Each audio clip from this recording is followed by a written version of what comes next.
teman-teman semua, di sini saya akan memaparkan salah satu materi dari mata kuliah manajemen pengetahuan tentang manajemen dan karyawan berbasis pengetahuan. Jadi, manajemen dan karyawan berbasis pengetahuan dalam bisnis itu maksudnya itu adalah strategi yang fokus pada pengembangan dan pemanfaatan pengetahuan di dalam perusahaan. Nah, tujuannya itu buat meningkatkan kinerja karyawan dan keseluruhan perusahaan, dari keseluruhan perusahaan gitu. Nah, pengetahuan di sini itu termasuk keahlian, keterampilan, dan pengalaman yang dimiliki oleh karyawan yang digunakan untuk meningkatkan kualitas kerja dan efisiensi operasional. Nah, di sini saya juga akan menjelaskan atau menyebutkan sedikit aspek penting dari manajemen karyawan berbasis pengetahuan. Yang pertama, ada pengembangan pengetahuan. Di sini maksudnya manajemen pengetahuan itu melibatkan proses mencari, menyimpan, dan menggunakan pengetahuan yang dimiliki oleh karyawan. Kemudian yang kedua itu ada berbagi pengetahuan. Nah, di mana berbagi pengetahuan ini mendorong karyawan buat berbagi ilmu dan pengalaman mereka. Misalnya itu lewat meeting, workshop, atau platform online. Itu biar pengetahuan gak cuma stuck di satu orang, tapi juga bisa dimanfaatkan oleh banyak orang. Kemudian yang ketiga itu ada penyimpanan pengetahuan. Nah, di mana penyimpanan pengetahuan ini seperti menyimpan informasi dan pengetahuan dengan rapi, misalnya di database atau sistem manajemen pengetahuan supaya gampang diakses gitu teman-teman kalau dibutuhin. Kemudian yang keempat itu ada penggunaan teknologi. Penggunaan teknologi ini memanfaatkan teknologi buat mendukung manajemen pengetahuannya, misalnya software buat kolaborasi atau alat-alat buat menganalisis data. Kemudian yang kelima itu ada kultur organisasi. Nah, kultur organisasi ini buat membangun budaya di perusahaan yang mendukung pembelajaran dan inovasi. Nah, jadi karyawan itu nggak perlu takut buat coba hal yang baru ketika mereka membuat kesalahan. Justru mereka bisa belajar dari kesalahan jika kultur organisasi atau perusahaan itu mendukung. Maksudnya tidak menghakimi sendiri gitu. Kemudian di sini saya juga akan memaparkan karakteristik orientasi manajemen berbasis pengetahuan. Nah, yang pertama itu penggunaan informasi dan pengetahuan. Manajemen berbasis pengetahuan itu fokus menggunakan info dan pengetahuan yang relevan buat ningkatin kinerja organisasi mereka. Nah, jadi info dan pengetahuan ini biasanya jadi dasar buat ngejalanin aktivitas bisnis pendidikan yang lebih baik. Kemudian yang kedua itu ada pengembangan dan penggunaan pengetahuan. Nah, pengembangan dan penggunaan pengetahuan ini melibatkan pengembangan dan penggunaan pengetahuan yang efektif gitu loh. Itu termasuk membuat, menyimpan, mentransfer, atau distribusi untuk mengasah pengetahuan yang dimiliki oleh karyawan. Kemudian yang ketiga itu ada pengelolaan pengetahuan sebagai aset. Nah, pengetahuan itu diperlakukan sebagai aset yang harus dikelola dan dijaga. Jadi, manajemen pengetahuan ini merupakan pengetahuan kayak ngelola aset penting dalam organisasi. Kemudian yang keempat itu ada peran pimpinan. Nah, jadi peran pimpinan ini punya peran yang sangat penting dalam manajemen pengetahuan. Nah, di mana pimpinan ini harus jadi pelatih, penyedia info, dan pengembangan pengetahuan bagi karyawannya. Nah, pimpinan ini juga harus bisa mengelola hubungan dengan penyedia info dan pengetahuan dari luar organisasi. Kemudian yang kelima itu ada kultur organisasi juga dalam karakteristik ini. Jadi, manajemen pengetahuan itu butuh kultur organisasi yang mendukung berbagi pengetahuan, misalnya melibatkan pembentukan kesadaran dan budaya peduli bagi sesama. Nah, tadi kita sudah memaparkan orientasi dan karakteristiknya.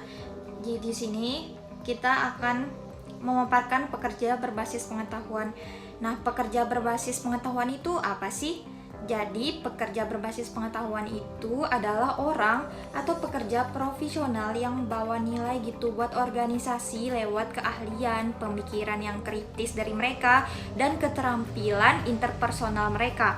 Nah, mereka ini biasanya sering ditugaskan buat bikin produk atau layanan baru, buat mecahin masalah, atau buat strategi dan rencana tindakan yang bakal ningkatin hasil bisnis atau keuntungan dari perusahaan itu. Nah, jadi pekerja pengetahuan ini memiliki pelatihan formal atau pengalaman yang banyak, jago berkomunikasi, dan bisa belajar serta beradaptasi dengan lingkungan kerja yang terus berubah. Jadi mereka itu cepat menyesuaikan diri loh. Nah, kemudian kita akan membahas tentang cara berpikir efektif dan efisien dengan wawasan pengetahuan. Nah, cara berpikir efektif dan efisien ini bisa dicapai dengan beberapa strategi. Nah, strategi ini termasuk yang pertama ada mengembangkan kemampuan berpikir kritis dan analisis.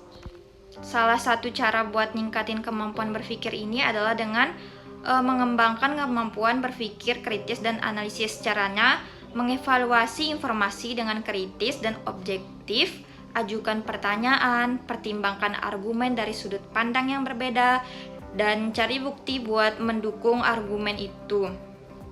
Kemudian yang kedua, itu menggunakan teknologi. Nah, teknologi ini bisa jadi alat yang sangat berguna buat ningkatin produktivitas dalam berpikir.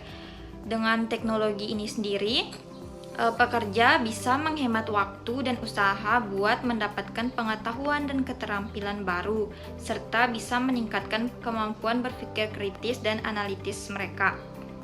Kemudian yang ketiga itu mengembangkan kemampuan berpikir kreatif. Nah, berpikir kreatif ini bantu perusahaan buat ngasilin ide-ide baru dan nyelesain masalah. Berpikir kreatif bisa dilakukan secara sistematis dan rasional dengan bantuan logika ilmiah. Kemudian di sini saya mungkin akan memberikan contoh pekerja berbasis pengetahuan mengaplikasikan pengetahuan mereka di perusahaan. Nah, misalnya di sebuah perusahaan teknologi di Indonesia ada seorang insinyur berbasis pengetahuan yang punya keahlian dalam pengembangan aplikasi mobile. Nah, dia ini mempunyai pengalaman yang luas dalam membangun aplikasi yang user friendly dan efisien. Jadi ketika perusahaan ingin mengembangkan aplikasi baru untuk memperluas pasar mereka, si insinyur ini jadi kunci dalam tim pengembangan. Nah, dia ini nggak cuma ngandelin pengalaman pribadinya, tapi juga sering berkolaborasi dengan tim desain, pemasaran, dan pengembang produk buat memastikan aplikasi yang mereka buat sesuai dengan kebutuhan pasar. Nah, jadi dia ini pakai pengetahuan dan keahliannya buat bikin desain aplikasi yang menarik, fungsional, dan sesuai dengan tren terkini dalam industri teknologi. Jadi, hasilnya aplikasi baru ini sukses besar dan mendapatkan banyak respon positif dari pengguna, yang akhirnya meningkatkan pendapatan di perusahaan.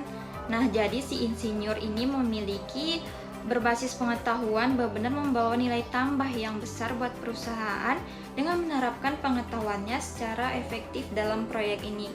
Kemudian ada contoh lainnya seperti perusahaan. Nah, misalnya di sebuah perusahaan konsultan di Indonesia itu mereka itu punya tim yang ahli banget dalam mengurus proyek-proyek besar, khususnya yang berhubungan dengan infrastruktur. Nah, jadi satu kali itu mereka lagi ngadepin proyek yang super kompleks buat desain infrastruktur konstruksi mereka. Nah, jadi timnya ini nggak cuma bergantung pada pengetahuan individu aja, tapi mereka sharing banget dan ngadain sesi brainstorming dan sharing pengalaman. Dalam sesi-sesi itu, mereka ngumpulin berbagai ide dari anggota tim yang mempunyai latar belakang yang berbeda, seperti teknik sipil, arsitektur, dan teknologi informasi. Nah, mereka ini menggunakan platform daring dan juga rapat langsung buat bahas detail Tantangan yang dihadapi misalnya mencari solusi baru dan menangkap potensi dari risiko. Jadi dengan pendekatan seperti itu, mereka itu nggak cuma bisa ngasih solusi yang canggih buat klien, tapi juga bisa memperkuat hubungan dalam tim dan lebih efisien dalam bekerja. Ini juga membuat perusahaan tersebut tetap menjadi pilihan utama buat klien mereka karena reputasi mereka yang bagus dalam industri konsultasi yang ada di Indonesia. Jadi kesimpulannya, manajemen berbasis pengetahuan atau knowledge management itu merupakan strategi yang dipakai organisasi buat ningkatin efisiensi dan kinerja lewat pengelolaan dan pengembangan pengetahuan yang dimiliki oleh karyawan. Pengetahuan di sini itu termasuk keahlian, keterampilan, dan pengalaman individu dalam organisasi. Manajemen pengetahuan fokus pada pengembangan sistem yang membuat perusahaan bisa menyerap pengetahuan, pengalaman, dan kreativitas yang sifatnya itu untuk membuat perbaikan pada perusahaan dan kepentingan perusahaan itu sendiri. Sekian dalam tugas video ini saya sampaikan, terima kasih, semoga bisa dipahami dan saya minta maaf apabila banyak kesalahan. Dalam pembuatan video ini terdapat banyak koreksi kata-kata yang salah juga. Sekian saya akhiri. Wassalamualaikum warahmatullahi wabarakatuh.